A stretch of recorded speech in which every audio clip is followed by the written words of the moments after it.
नमस्कार प्यारे दर्शकों, मैं आपका ज्योतिष मित्र आदित्य द्विवेदी स्वागत करता हूं आपके अपने YouTube चैनल नक्षत्र तक में। अगर आप अपनी कुंडली का परामर्श चाहते हैं, अपने प्रश्नों के उत्तर चाहते हैं, समस्याओं का समाधान चाहते हैं, खराब ग्रह दशाओं के उपाय जानना चाहते हैं, कुंडली मिलान करवाना चाहते हैं या किसी शुभ मुहूर्त के बारे में जानकारी लेना चाहते हैं तो आप हमारे नंबर पर हमें कॉल कर सकते हैं या व्हाट्सएप मैसेज कर सकते हैं।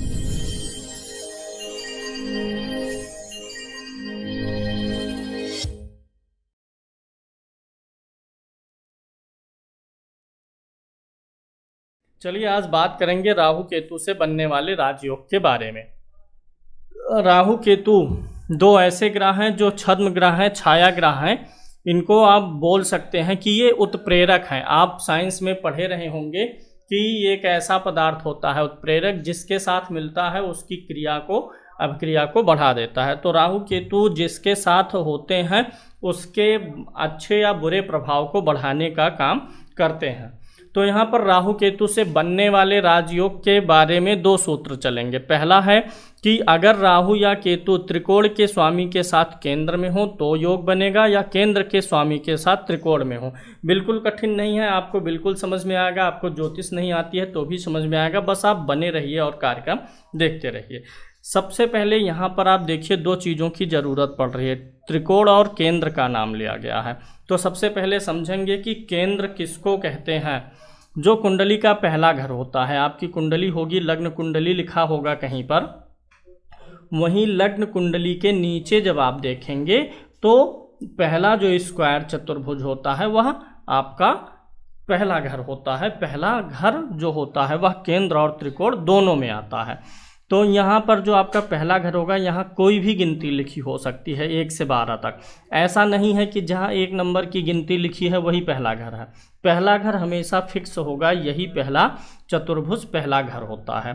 अब आपका जो पहला घर है इसमें दोनों चीज़ें होती हैं, यह केंद्र भी होता है, त्रिकोण भी होता है। हम यहाँ पर इसे केंद्र मान लेते हैं। फिर चौथा घर है, पहले घर से गिनिए 1 2 3 4, चौथा घर भी क्या होता है, केंद्र होता है। यहाँ पर मैंने पहले घर में 1 नंबर की गिनती लिखी है। 1 मतलब क्या होता है, मेष होता है। 1 नंबर मतलब मेष। यहाँ आपके कुंडली में कोई भी गिनती लिखी हो सकती है। तो पहला घर, चौथा घर, 7वां घर और 10वां घर केंद्र होता है। गिनिए 1 2 3 4 5 6 7 8 9 10, 10वां घर पहला, चौथा, 7वां, 10वां केंद्र होता है।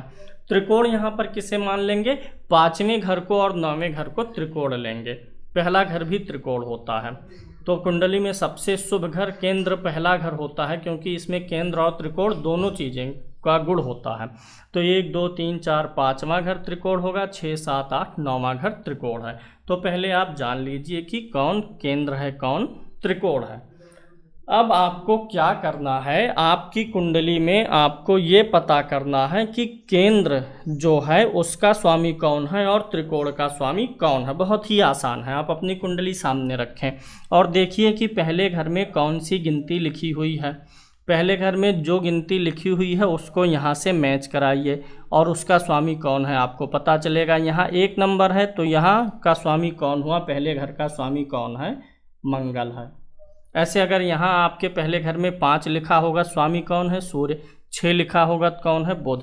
तो जो गिनती लिखी गई है वह गिनती आप देख के जानिए स्वामी कौन है। चौथे घर में यहाँ पर 4 नंबर की गिनती है, स्वामी कौन है, चंद्र हैं। 5वें घर में 5 नंबर है, 5 का स्वामी कौन है, सूर्य है। सभी केंद्र और त्रिकोण में आप लिख लीजिए किसका स्वामी कौन है। यहाँ 7 नंबर लिखा है, 7 नंबर का स्वामी कौन होता है, शुक्र होता है। मान लीजिए आपकी कुंडली में यहाँ 7वें घर में 1 2 3 4 5 6 7, 7वें घर में 10 नंबर लिखा है तो 10 नंबर का स्वामी कौन है, शनि। आप पहले ऐसे लिख लीजिए ताकि आप सही तरीके से कैलकुलेशन कर पाएँ। यहाँ 9 लिखा है, 9 का स्वामी कौन होता है, गुरु होता है। और यहाँ 10 लिखा है, 10 का स्वामी कौन होता है, शनि होता है। ठीक, बात समझ में आ गई होगी। आप इसको लिख लीजिए। अब यानी कि केंद्र स्थान पहला, चौथा, 7वां, 10वां, स्वामी कौन हुआ, मंगल, चंद्रमा, शुक्र या शनि। ये 4 ग्रह केंद्र के स्वामी मिलेंगे और 2 ग्रह आपको त्रिकोण के स्वामी मिलेंगे। यहाँ त्रिकोण का स्वामी सूर्य, यहाँ त्रिकोण का स्वामी गुरु हो गया। अब चलेंगे हम सूत्र पे और आपको समझाएंगे, बाकायदा आपको समझना है। देखिए, अब राहु केतु का राजयोग हम बात कर रहे हैं।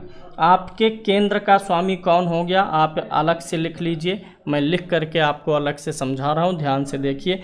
एक तो मंगल हो गया, ठीक, दूसरा चंद्रमा हो गया, तीसरा शुक्र हो गया, चौथा शनि हो गया केंद्र का, ठीक। ये केंद्र के स्वामी हो गए। आप ऐसे लिखेंगे तो केंद्र के स्वामी के बारे में पता चल जाएगा। ये केंद्र के स्वामी हो गए। अब है कि केंद्र के स्वामी इनमें से कोई भी किसी भी ग्रह के साथ या सभी के साथ, केंद्र के स्वामी के साथ त्रिकोण में कौन हो, राहु केतु हो। इनके साथ राहु या केतु हो। मंगल के साथ राहु में से केतु कोई एक हो, चंद्रमा के साथ हो, शुक्र के साथ हो, शनि के साथ, मतलब आप अपनी कुंडली के अनुसार देखिएगा।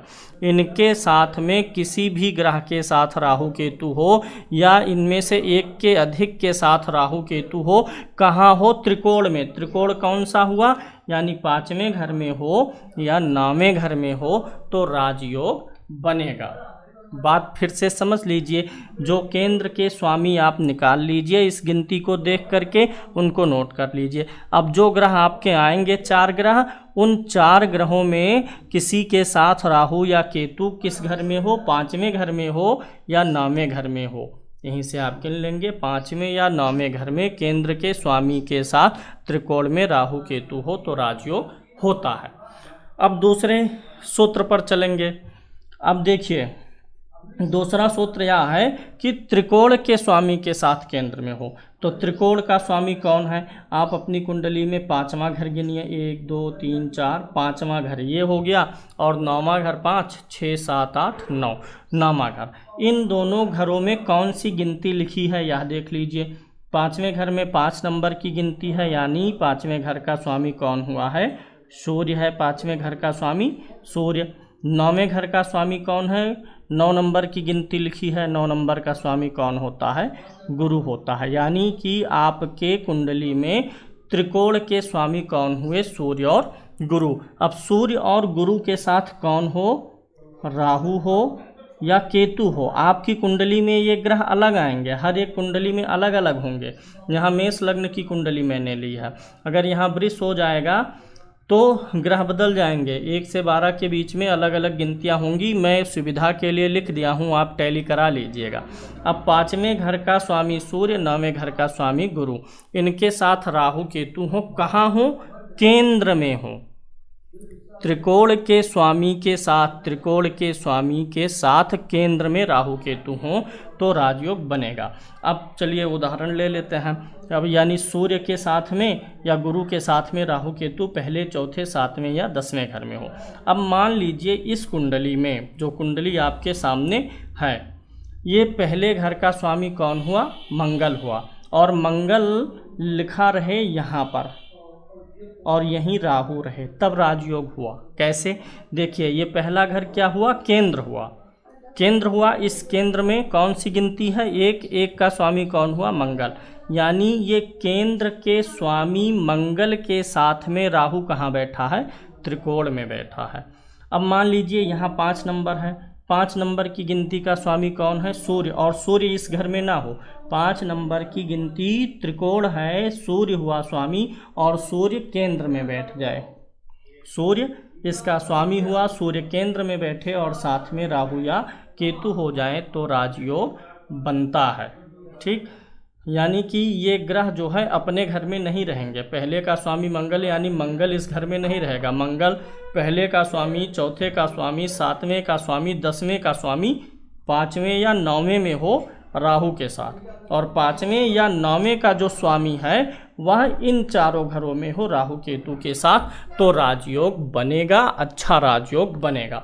अब इसमें एक विशेष चीज़ हम आपको बता दें जो जानने योग्य है कि अगर इस राहु केतु वाले राजयोग में, राहु केतु केंद्र त्रिकोण वाले राजयोग में अगर राहु केतु का कॉम्बिनेशन बुध के साथ बनता है, शनि के साथ बनता है, शुक्र के साथ बनता है, तो यह योग अधिक प्रबल होता है। यह योग तब आपको 100% रिजल्ट देता है। और यह योग अगर सूर्य के साथ हो जाए, यह योग अगर सूर्य के साथ हो, चंद्र के साथ बने, मंगल के साथ बने, गुरु के साथ बने, तो यह 60% फल देता है। क्योंकि राहु केतु का जो तत्व है, जो उनके मूल तत्व हैं, वो इन तत्वों से थोड़ा मैच नहीं करते हैं, मित्रता नहीं रहती है। लेकिन राहु केतु इनके साथ मित्रवत व्यवहार करते हैं, तो इनके साथ ज़्यादा रिजल्ट देते हैं। इनके साथ भी देते हैं पक्का, लेकिन उतना अधिक परिणाम नहीं दे पाते हैं। तो राहु केतु का जो ये योग बनेगा, यह अचानक धन लाभ वाला योग बनता है। उम्मीद है आपको समझ में आ गया होगा।